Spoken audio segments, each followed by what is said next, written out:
to encourage the city not to violate that section of the charter. And I think Mr. Sengstein brought that up as well.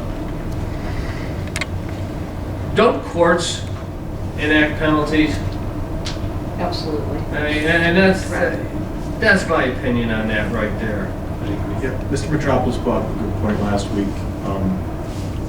As the commission, we need to be more general in what we want to see done. We don't need to necessarily list specific details and everything in the charter. Some of those things are not under our control, or should be potentially under our control. Obviously, we're listing guidelines, but like we just brought up, if it gets to that point, of course, you decide penalties and so forth. So, Right. Now expand on the first bullet point. So David Maestros agreed that it needed to be reworded and cleared up. Dean, do you remember? To the advantage of? He said it, I think that he said the way it's worded is not, the intent is not clear. yes, very vague. That sort of leaves itself to being interpreted different ways Right, clear. by different Yeah, that's what he said. people. Well, I know the whole, the crux of this argument today, if you're going to cite an example, is the current lawsuit against the city, where council voted to change the height, and it is Sally's argument that height changes somehow the zoning, and that needs to be voted upon by the people. So that's kind of like where some of this vagueness is right now, because I've read David Maestros' argument and I've read Warner Mendenhall's argument. You can sit there and go, all right, we'll see what the court says. Right now, I believe the court's kind of just hanging out, and I don't think they're waiting for anything. No, we're waiting for their decision. I think we probably, without a doubt, want to look at 7A01, but does anybody else besides me have a problem with trying to get something on a ballot right now while there's a current lawsuit against the city, which, with whatever we put on the ballot, may look like it is favoring one side over the other? I don't see that as an issue. You don't? No. And I think that on this, what Mr. Maestros talked about, I think Jay or somebody else brought up, is the clarity. He just wants clarity. He said either way you go, he just wants it clear. Because right now it's up to, like you said, the judge, and they don't know which way it's going to go. So, I think that with Mr. Maestros, what would be good is if he came up with the clarity. He wrote it, and we could always get another opinion. That's what he stated. So yeah. Another 2 weeks from our last meeting, exactly, we would have something for us to review. Right. And I think that's the right way to go. Yeah. Then we can review it. And he'll be here next week, and I think this really deserves, his input, an entire meeting, and lots of discussions. Our next meeting's until the 31st. Oh, that's right, we have that. See, and he's on the off weeks. I thought he said maybe He was he okay with it. Yeah, he was okay with the 31st. Yeah. was making. It should be, because that's the 5th, right. Russ, the example that Mr. Maestros gave was due to the vague interpretation. We recently went to the ballot to determine the color of rain barrels because of the way that. Oh, no, right.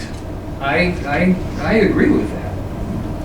I just don't want to throw a vibe out to anybody in the public that we're kind of not taking any shots at anybody, especially Dave Maestros, who I have great respect for, but I don't want it to appear that we're placing the fox in charge of security of the hen house.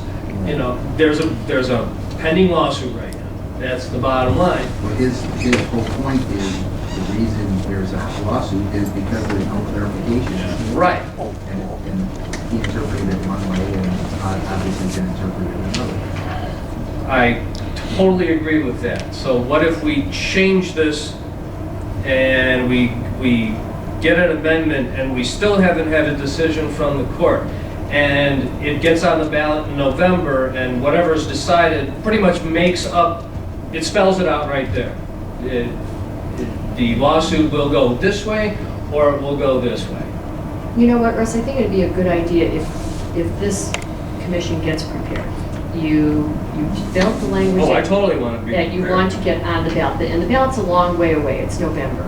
So hopefully we'll have a decision before then. But even if we don't, this could always go on the ballot at a later date in a different election, as long as you approve the language, make the recommendation to council, and council agrees. So I think it's well worth the time and effort, and I know you do too, I like that idea.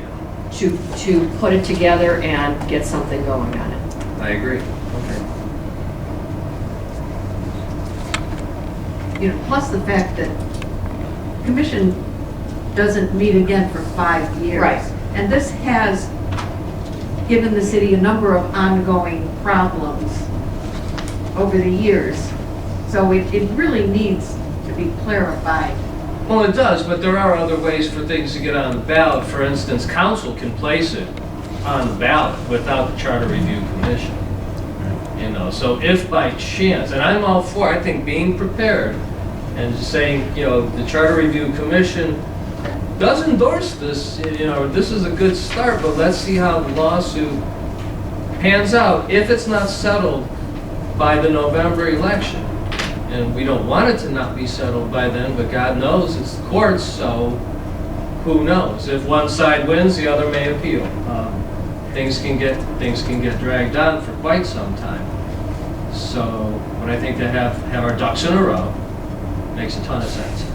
Knowing too, that say the November election comes and goes and this is settled in December, council can place that on the ballot. So, all right, good. All right, we're going to get into the miscellaneous section now, if there's nothing else to be discussed on that. Need for charter language to be updated in all areas to replace his with his, her, or he, she. We tried to do that a couple times. Tried We to, probably we still missed did. some. Yes. We're not the only charter that's missed some, because as you read through them once in a while, you'll see, Yeah. you know. But I think legally, it doesn't matter, because you can have a he in our language. There's some languages that there's a word for both. In the English language, there's not. Right. I remember studying that in business law many years ago. But, so, you know, if we miss a couple, but I think it's a good idea to clean it up. But as you go through. I think the it's good to charter- clean it up, but what about, what if we gave the law director the ability to clean up language as long as it did not change the spirit of the article that we're addressing? So a misspelling could be changed without having to be put on the ballot. And he Or addressed that the last word week. he or she can be removed and replaced with it, or whoever they want to put on. Right, he addressed that and said basically the same thing. So instead of playing As long as editor and there- going as through long each as and there's- every one, which we can do if we want to, but, you know, No. point it out to the law director, and he has the ability to do that. Under section 1002, he does. In fact, he's going to work on the renumbering, as we talked a little bit earlier, or last time, about putting all the departments together, putting the boards and commissions, so that everything is laid out in a better manner. So he has that ability in 1002. And I agree with you, Drew. I've been functioning under that language for 15 years, and it's, so far hasn't presented a problem. Some of them have done a really nice job at just putting he/she. Yeah. You and I know, think once in a that's while all. they've missed a couple, and it'd be We nice, can like you take said, care for us to clean There up. you go. Great. All right, suggestion to allow for online access to the journal records. A charter issue or just a city Right, he's just grouping. functionality of the city government and access to the public? Since I put it on there because it came out of one of our meetings. Mr. Sangstock asked Commission to look into the pros and cons of city manager versus strong mayor forms of government. Mrs. Gadosh states that in the 70s, there was a city manager form of government. So, but it was changed for some reason, and does anybody have a feeling on that? I truly do not believe it is the Charter Review Commission's to change the structure of city government, but if the people want to do that, there's got to be a way that they can legally get something like that on a ballot, Referendum. a referendum. You know, obviously, I'm a proponent of a mayor form of government. I have seen city managers come and go because they are hired and fired by councils. And there's been cities that have had 2 or 3 in the same year.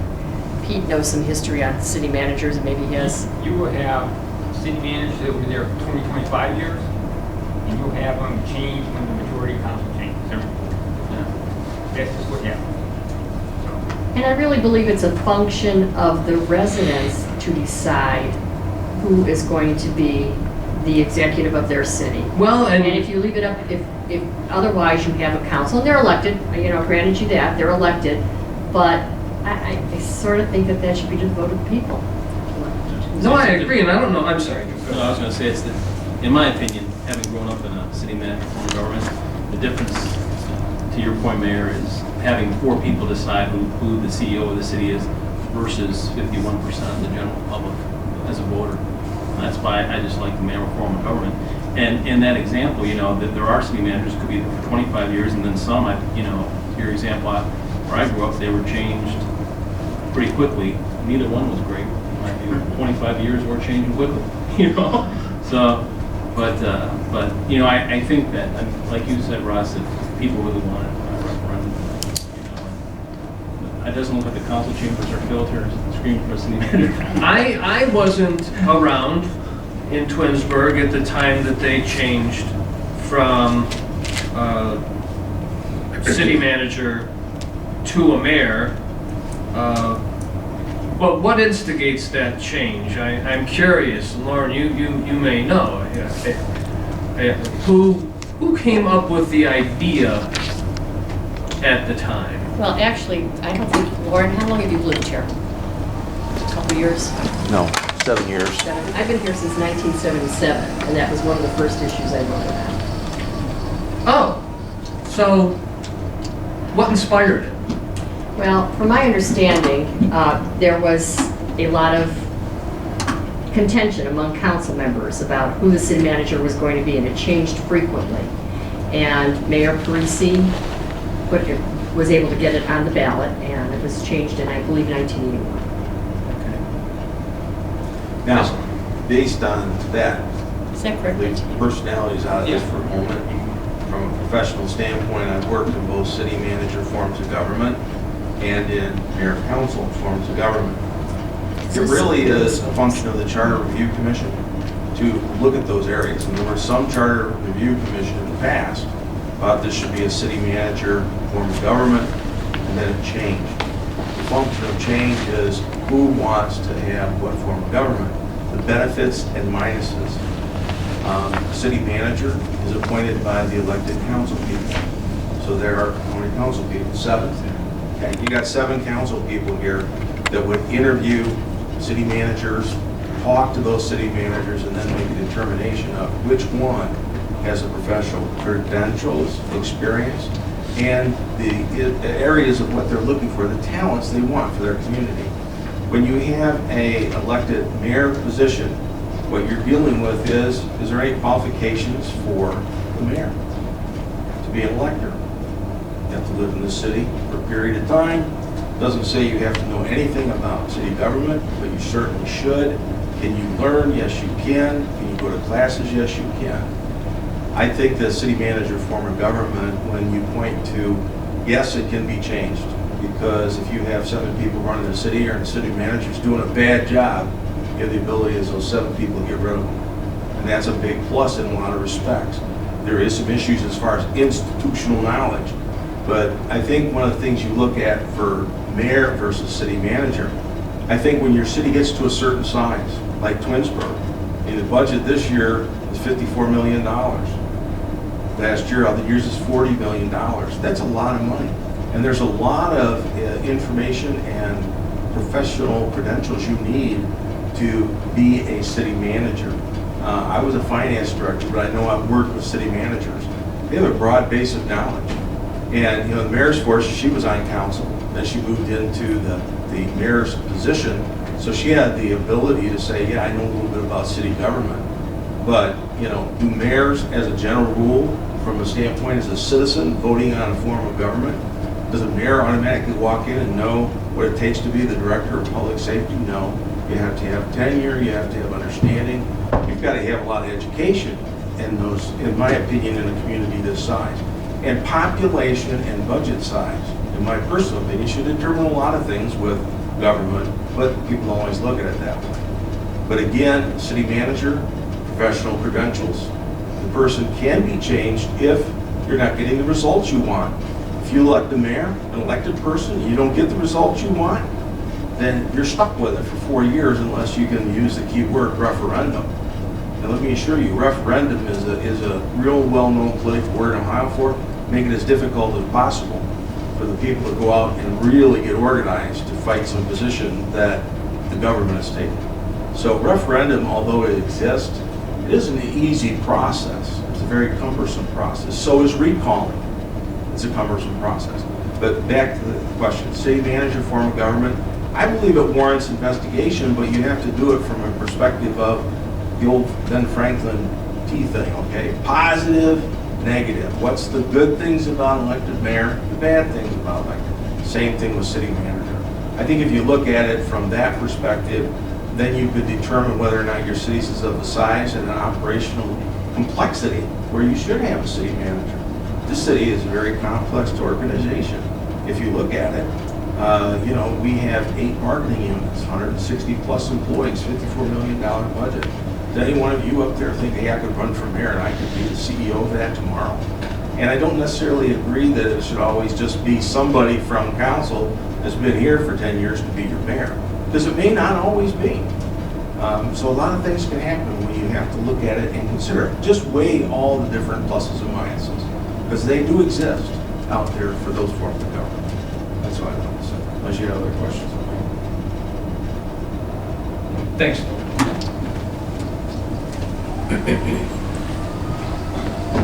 Does anybody have anything else to add? Can I go there for a second?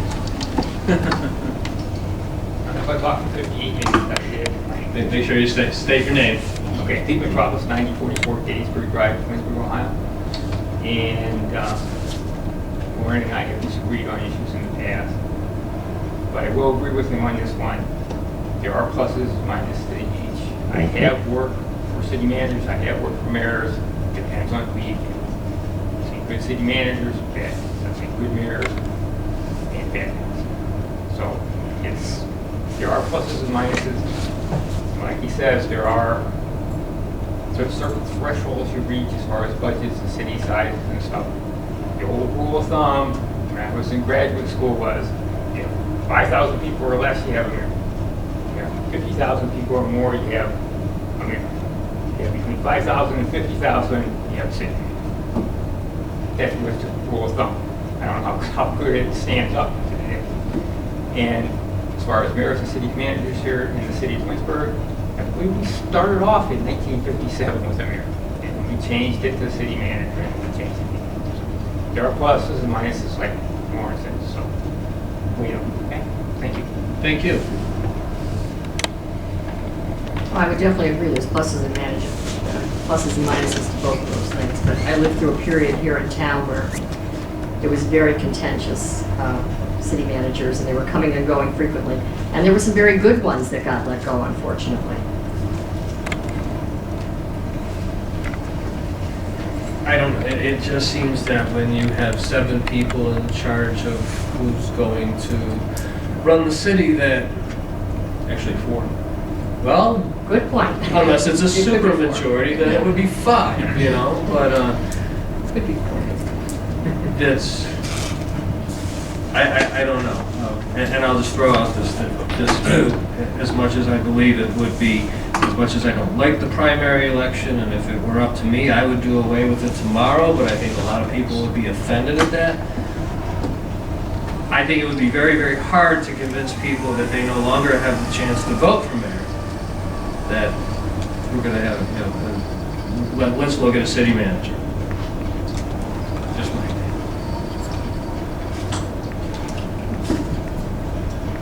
Moving on. Mr. Sangstock submitted the following suggestions. Full or part-time employees should not be eligible to appointment to boards or commissions to to avoid conflict of interest. And I think that the one thing that came up at least was when you looked at some part-time employee or something, where I think the example was what if the guy was a lifeguard at the pool would like to get his feet wet, no pun intended, on a board or commission. Full-time employees, does anybody have anything to chime in on that one? Council has the ability to not approve that person to the commission board, right? Well, they do. This would have more or less put it in stone that you couldn't. And I think maybe if we wanted to address that is to look at altering the language so that it would address somehow that where there's not a conflict of interest on the part of that board or commission member. Like somebody who works in Park and Rec serving on the Park and Recreation Board. We already have that, some people serve on boards in the city that do business with the city, and then they recuse themselves when they vote. Yeah, so, in fact, capital improvements, that was one of the things, one of the members actually put in a bid for some work, so he recused himself, so I don't know if I'm opposed to that, but that's a good point. We put that in there, but then you would eliminate some people, all right, well, I think it warrants Discussion. absolutely. The mayor and finance director submit proposed 5-year forecast/operating budget to council at the end of each year. I can remember the mayor looked at that and said, this looks like a job description of finance director, and I believe our finance director is here this evening to address that. And it is. Take it away, Karen. Absolutely correct. Does everybody know? I'm sorry, you don't know me. I'm Karen House, Finance Director for the City of Twinsburg. And to answer your question, I totally agree with what you're stating. It's policy and procedures. And the charter pretty much gives the foundation of establishing a department. It gives me and the mayor directive to how she or he or she wants the department to be ran, or the expectations. It gives the council the directive of saying we want reports at a certain time.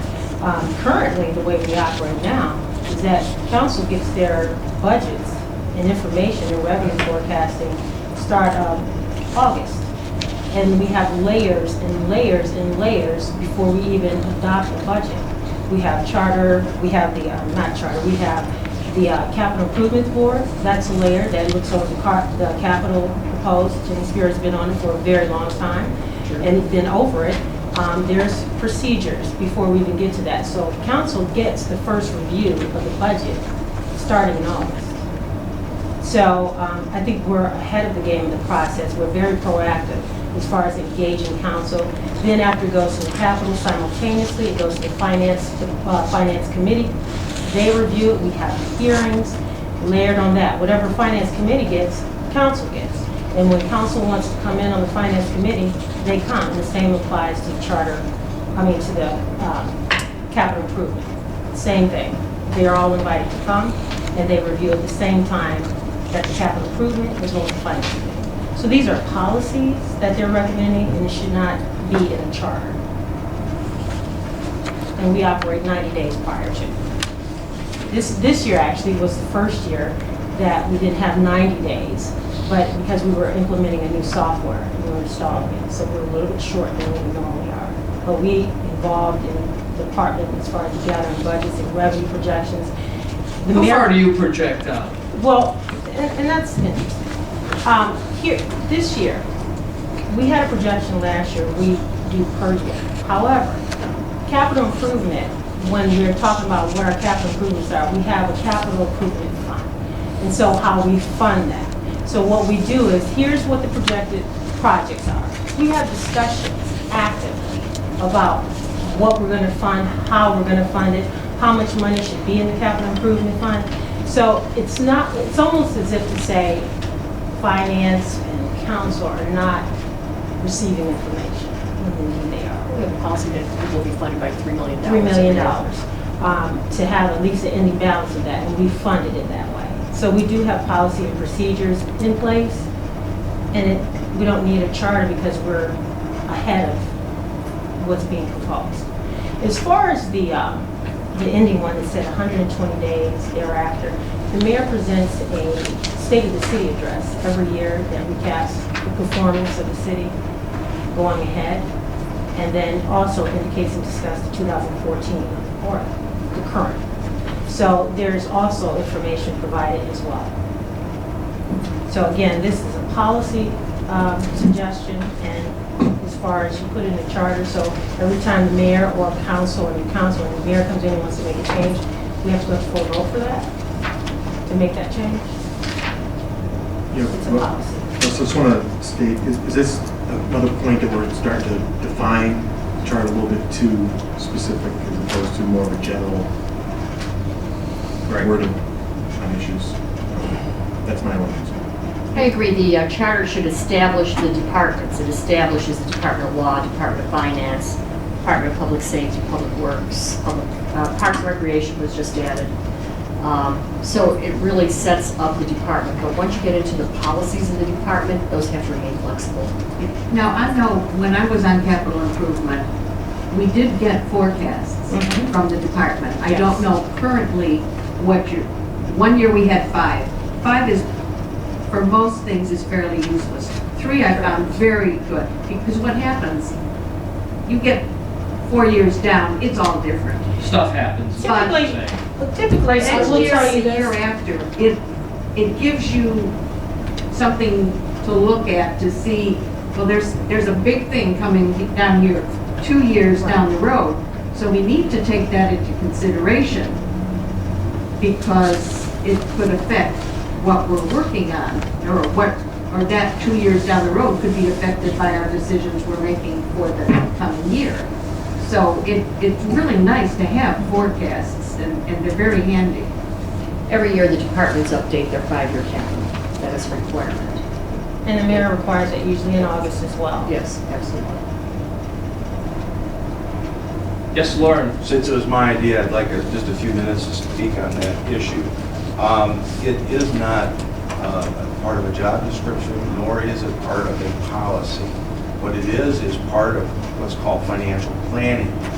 The city currently, although Karen, I agree with her in the procedural aspects of what she does in preparation of the city's budget, many people may not understand that that's all done according to the law. The law of the state of Ohio dictates when a tax budget is done, when the budgets have to be submitted. And like with the schools, if anybody's familiar with the schools, it's a law, okay? A charter is a law. And all I'm stipulating is that if you want, as a community, to have a 5-year forecast from your government for financial planning, for not only the current year budget to comply with Ohio, but yes, I am asking that you would look at doing an additional 4-year forecast. Like the capital plan, they're currently doing is 5 years. But if you look at the whole city operations as a whole, 5-year planning is very important to a lot of communities around the country. Again, not just here in Ohio. More and more communities are looking at doing it. And the reason you put it in the charter is because if you look to the mayor or the administration, the mayor today has the power and authority to require the finance director to say, look, we're going to do a 5-year plan. I want it done. And it would happen. But that hasn't happened in all the history of the city. Because 2 things. One, it's not mandated by we the people that there be a 5-year plan. If there were a 5-year plan, that would be our instruction as voters to our mayor, to our finance director, say, look, we want this. We want you to invest time and effort and money in projecting where the city's going to be at for planning purposes. And you do it in law because we want it to be done. Why do we have 7 council meetings? That's how many we chose. So, it's not a policy, it's not part of a job description. A lot of charters have that kind of information in there. You can make it 1 line. You don't have to make it as detailed as I did. Make it 1 line.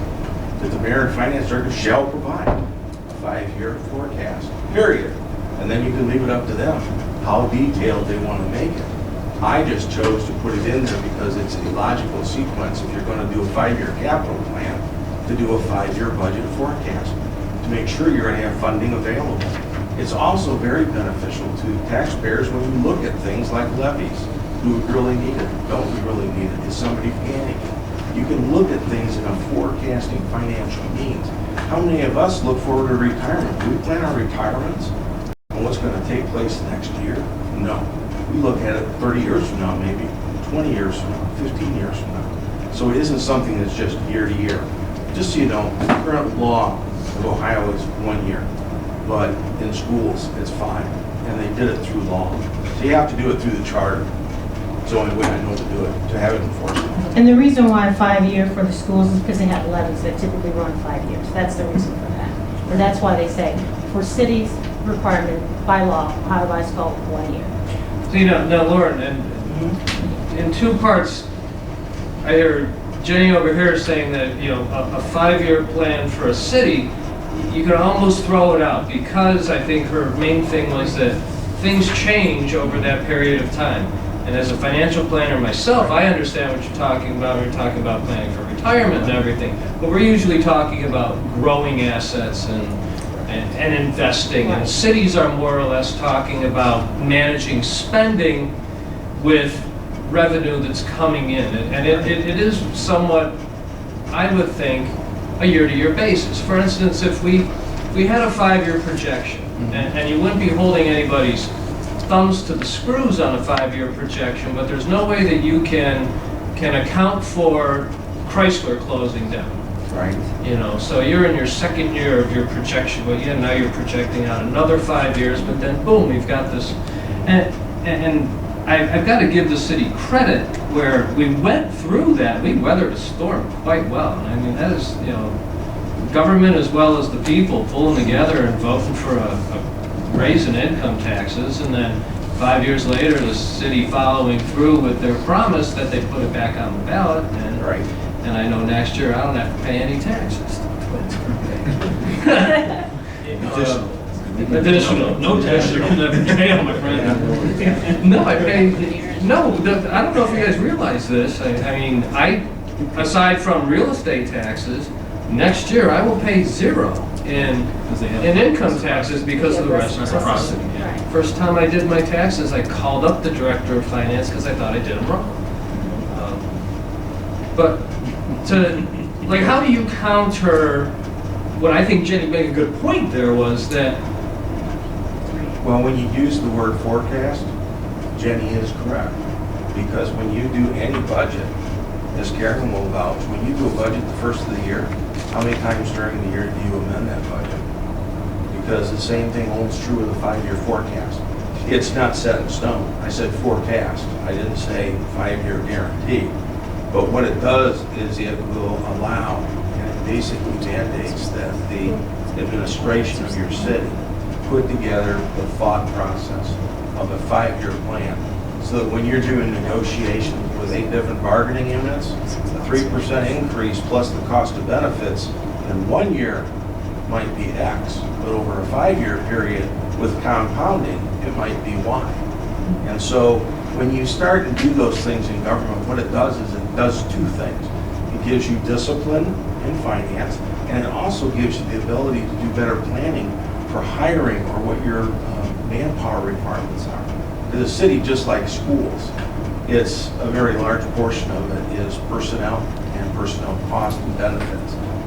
Probably in the city, I'm guessing we're probably somewhere around 60 to 70% for our wages and benefits for our employees. So staffing is very important. When you hire a police officer, you anticipate doing it, you should be able at least to look down the road and say, am I going to have a sustainable income so that I can hire these people? So it's a discipline and a forecasting method that if you're financial forecasting, you'll agree, you have to have discipline to do that. And quite often looking at just the current year and saying, why don't we look at it down the road? Where will we project ourselves to be in 5 years? Which it will can change every year. Depends on what happens. Like you said, if you have some major financial impact, you want to then go back and rethink that 5-year plan. Let me also add to that. Discipline is daily. your revenues can change from one month to the other, and you do. You make amendments, you update your certificate of estimated resources to reflect any new monies, any monies that you predicted was going to come, it's not going to come. That's the due diligence of a finance director anyway. You have to do that on a daily basis. You look at your revenue source. You ask questions. Why aren't we getting this money in this time? We projected it this way. How come it's not coming? So it's not about, we're just sitting idle just to see what's going to happen, because that's not my process. We're very proactive. We communicate. I communicate. The mayor communicates to all department heads. We do hold our purse strings tight. We try to make sure that we engage council, and we don't have to make the effort because council is an engaging council. They're proactive, and they ask the questions. We have finance committee meetings.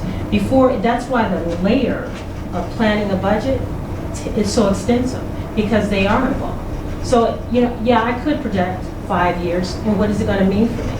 I can do that on my own, but to implement it into a charter, I don't think so. I just think personally, if I want to do a 10-year forecast, I should be able to do that. If I want to do a 5-year, in my policy and procedure, I should want to be able to do that. But to put it in there and say, so we can make sure that we're doing it, I'm very disciplined. I can't speak for other finance directors that come in before and after me, but I can tell you how I perform. And everyone has an entitled to their opinions, but that's just mine. And obviously it has paid off, because prior to the city in 2008 when I was here, even before that, the previous finance director was proactively communicating. But in 2008, we saw something happening. The trends of our revenue were changing, and we started addressing it before Chrysler even told us that something was going to change. So we already had in a plan of what we should do. So it's not like we're sitting just waiting for something to happen. This is a policy in my perspective, and I think it belongs there. It doesn't belong in the charter. Okay. I have a question. Obviously, there's expenses that you can manage quite easily, and there's other expenses that, in a way, you do have to project. And this is more or less just from my knowledge. When you look at the unionized pensions that are out there, police and fire, I would imagine that you are doing projections. You have an idea of who is going to retire. Well, what happens is we get communication from some accountants, because we only get a certain percentage of property tax that takes care of that. Like this year, $170,000. The rest of it has to be funded, subsidized by the general fund. So planning that out and looking at the trends, now that we have a 3-year contract in place from previous year, we know about estimating what we have to fund in that police pension. So there is a process for that, the subsidy. Like this year, it's over $1 million. It's the first time in many years that had happened. But as you increase your pay rates to certain employees, that too increases and it affects it. Okay, thank you. And thank you for coming tonight. I appreciate you inviting me and giving me the opportunity to speak. Thank you, Lawrence. Where are we? Law director position should have more ties to city council, and a performance review should be implemented. I just have a question on the performance reviews. Mayor, when you look at the employees of the city, is that something that most cities do? In business, obviously we do performance reviews all the time, but is that something that's done here also? Oh, we do performance reviews, absolutely. Generally, mine with the department heads, I just keep in daily contact with them. They have a clear understanding, I believe, on a day-to-day basis on their job performance. We have formalized performance review within the departments. I would think by law, you have formalized performance reviews in case you have to terminate someone. Does the law director have a performance review? I don't give them a written performance review, but as I said, we're communicating daily with all the department heads. I don't hold back with how I feel about job performance. Well, and you do appoint the law director. And if there is a problem, those things do go into their file. If there is a problem, I do put something in their file.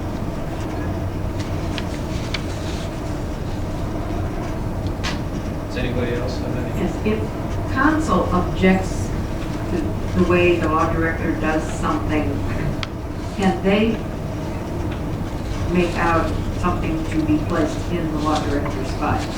Not in the file, that would be my duty to do that, but they can certainly address it with me and/or the law director. Absolutely. So it doesn't go in as permanent file. Only if the mayor. If I could. Right. And that's just like, probably most of us in the business world, you wouldn't want a manager from another department, you know, put something in your personnel file. Right. Get a disagreement, that would be pretty bad. It has to be your meeting manager.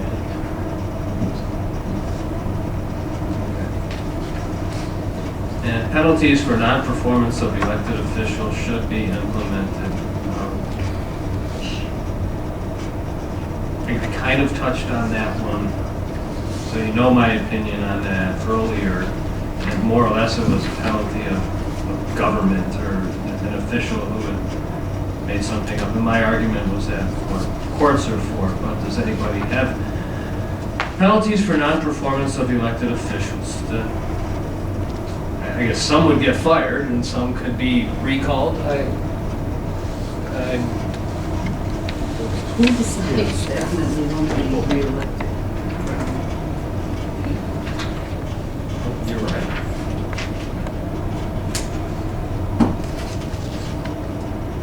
So is that all there is on that point right there? Do you have the handout that Lauren gave out a couple weeks ago? I do. I have it right next to That's it. in page 2.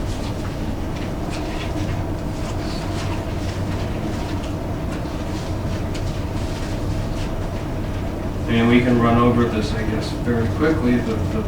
I believe this is what is addressing this is the forfeiture of office. Lauren, is that? Yeah. It's basically, there are a lot of communities, microphone, so Shannon gets it. There are a lot of communities around the country. I don't just look at Ohio when I look about government, because I've worked in other states too. But if you look from a standpoint, of course, I don't want to put Gary on the spot, but when you're sitting up as a council person, as an elected representative, you make decisions, a lot of decisions. And some of those decisions I look at, and it'd be different if there were, just like we do in our jobs, at least when I did in my jobs, and I had performance evaluations. If I didn't do well, A, I didn't get raises, or B, I could get fired. Elected positions in this country, all too often for the last hundreds of years, have always counted on quota recall, or they won't get reelected sometime. But you look throughout our country at some of the people that have been elected, and you have to giggle at what the hell were the people thinking. But quite honestly, I think if you put some requirements that these decisions I make are damn serious, and I'm spending taxpayers' money on various lawsuits and things of this nature. And I think that there should be additional accountability of our elected folks in the form of pay. If we go and say we're not going to do X, Y, and Z, but that's a power maybe that we gave the people in the charter the right to vote on, and we say no, we're going to go along with a law director or somebody else's opinion, and say no, we don't think that people should have the right to vote on that, and they go to court and they win the right to vote based upon a judge and or jury, or however they do it, get on no attorney, but they find out that yes, the people do have the right to vote on that.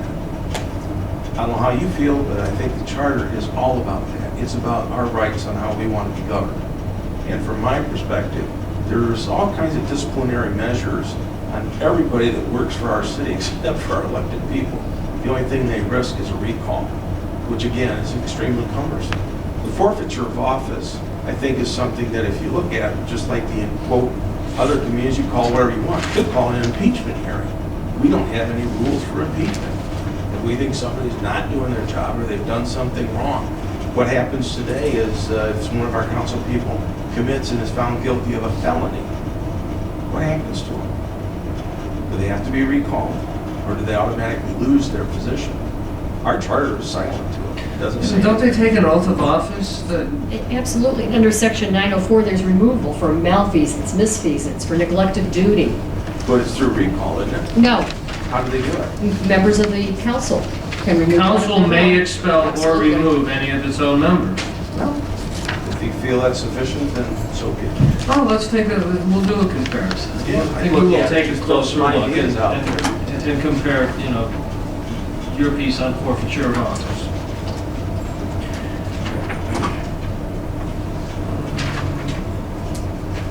Wording regarding appointments, qualifications on various boards and commissions sections needs to be reviewed. Mrs. Sparrow will review and bring to a future meeting.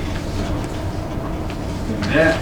And Mr. Metropolis suggests that ward designations for city services on boards and commissions be removed. We did address that earlier. So, we have gone through this. And Jenny, once again, thank you. Thank you.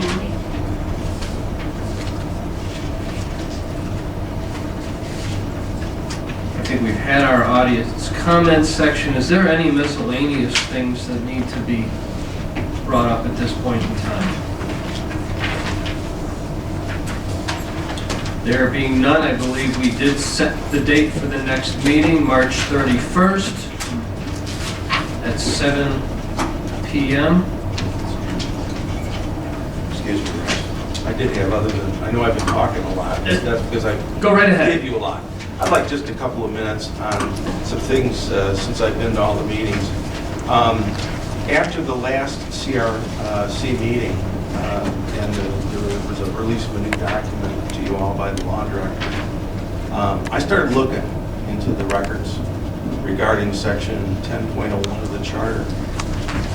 And what I found is that if you look at, there were 2 ordinances done, and it was rather confusing and a little bit difficult to follow, but back in 2009, when the Charter Review Commission passed resolution the council passed a resolution 120-2009, the verbiage and the wording of that resolution was considerably different from that of resolution 120-2012. And this is going back, I wasn't here, I was here at the time, but I wasn't active in the community. But I think the commission ought to look at the wording and whereas sections of resolution 120-2012, because there's indications in that resolution that everything that was basically done in 2009 was changed in the 2012 resolution that the folks voted on. In 2009, the charter in section 1001 used the word shall.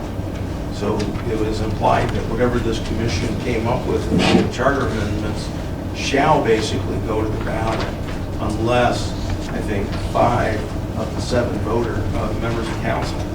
But when I look at resolution 120-2012, because they didn't publish it or something back in 2009, the wording and stuff of that resolution is different. It uses words like may, which that one word is a big difference in a charter. Mm-hmm. Obviously, shall is mandatory and is required, where may is an elective. So I think you really need to maybe look into that or have someone look into it. Well, was your concern, Lauren, that if the Charter Review Commission gives something to council, that it wouldn't be placed on a ballot, that they have the ability to say... Yeah, in essence, that. See, now, the way I read this, because this, and I think this is correct in here, and I'll read it to you. The council may, by affirmative vote of 5 or more members of its members, submit to the electors any proposed amendment or amendments to this charter, semicolon, or any amendments recommended by a duly appointed Charter Review Commission shall be submitted to the electors unless 5 or more members of council vote against. Yeah. I see what you're saying there. But it is quite different. Again, I'm just a resident out here, but it's obvious being at the meetings that the law director has been at one of the last 5 meetings. This is the 5th meeting the commission has had. You guys have all been here, I know. The Charter Review Commission does have the ability to have an independent legal counsel look at all of this. And no disrespect for Mr. Maestros, he's the law director. But having a second set of eyes look at these things sometimes might find different issues, might give you some different insights into things. I would also like to have the CRC look at maybe one more thing, and that is under Article 11 of the Charter Review Commission, where it actually talks about the commission. Right now, you're appointed by council and by legislation to council. There are means, and I would think you might want to just talk about it. You don't have to look at me like I'm the only person saying this. you might want to consider having the Charter Review Commission, rather than being appointed by council, having it, or appointed by a mayor, have it actually be elected positions for a term of office until the next Charter Review Commission is a duly elected type of thing, rather than being appointed. And I put that out there only because the Charter Commission really requires an awful lot of either A, institutional knowledge of government and their operations in the charter and in the city, or an awful lot of education and background research to, in my opinion, be effective in it. I mean, I got a lot of years in government. It's difficult for me sometimes to keep up with all the areas that you're talking about. So it's just a thought I came up with. Just kick it around if you want. But I think you might want to consider having those elected positions because, one, if a person has to take out a petition, get 25 to 50 signatures on it, it would really indicate a strong desire they want to basically serve on it. And I would. I mean, given a choice, if I could run for an office versus being appointed through a political process, is what you're actually looking at. So there's another thought I came up with.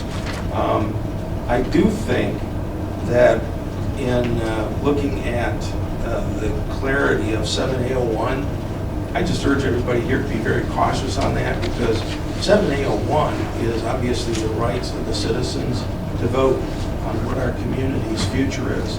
And that's where an issue where you folks have been talking about wards comes into strong play because a zoning amendment or change to zoning classification requires passage in all 5 wards. So you want to look at that very cautiously. It's a very, very strong and benefit of our charter that a lot of communities don't have. And it does give you additional legal standing, in my opinion, in the courts if the people vote not to rezone a parcel of property versus a planning commission and just council. So I look at it very closely and how you clarify that. Be very cautious because it's a strong right in this community has, and it's a lot different than a lot of other communities don't have. And they pay a price for not having that control at the voter level. So I just want to point that out. Quick question for Yes. you. Section 10.01. Yes, go ahead. Early on, you referenced now, I see the amendment that was on ballot 1/20/2012. Right. You said though, look at the one in 2009. Did you have a ballot number there? I thought. Well, I don't know what the issues were. I have the resolutions. The resolutions that were used with the language to put it on the ballot in 2009 is not, quote, as it says in the 2012 version, identical, because it was changed in the resolution in 2012 versus what it was in 2009. And it was approved in both instances, but the way Resolution 120/2012 reads, it talks about, this is basically the same thing we did in 2009, and it is not the same wording. So it's 1/20/2012. What was? Did you have the? And the one for 2009 is Resolution 120/2009. 2009. Right, they are different. If you compare those two, and they're both online, that's where I got it, from the website.